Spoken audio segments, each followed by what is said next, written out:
फिलिस्तीन के लोगों की तरह जम्मू और कश्मीर के लोगों ने अपनी स्वतंत्रता और आत्मनिर्णय के अधिकार के लिए एक सदी तक संघर्ष किया है।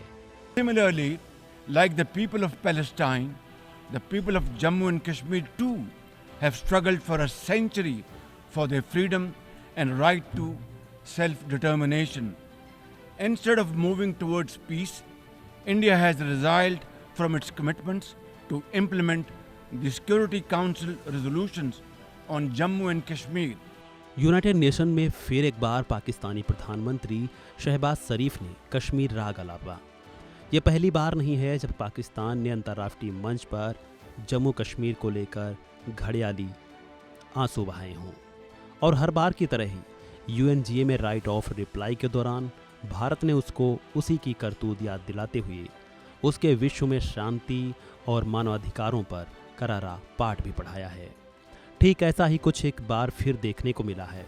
भारतीय राजनयिक भाविका मंगल नंदन ने पाकिस्तान और शहबाज शरीफ के भाषण के आरोपों की धज्जियां उड़ा दी।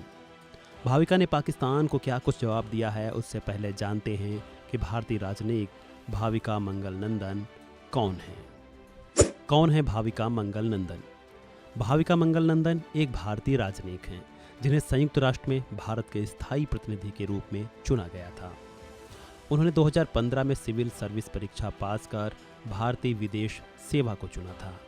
उनके लिंक्डइन प्रोफाइल के अनुसार मंगल नंदन ने 2011 में भारतीय प्रौद्योगिकी संस्थान IIT दिल्ली से स्नातक की उपाधि प्राप्त की।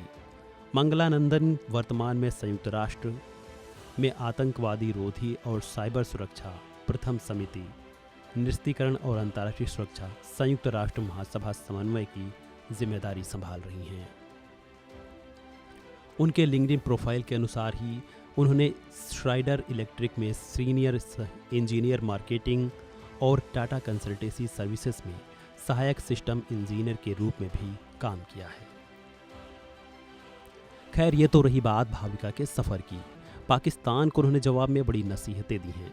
साथ ही उन्होंने शहबाज शरीफ के भाषण को एक मजाक करार दिया। उन्होंने क्या कुछ कहा है, सुनिए। I call on the representative of India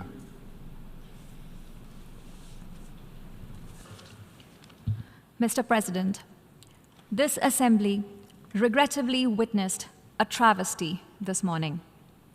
A country run by the military with a global reputation for terrorism, narcotics trade, and transnational crime has had the audacity to attack the world's largest democracy.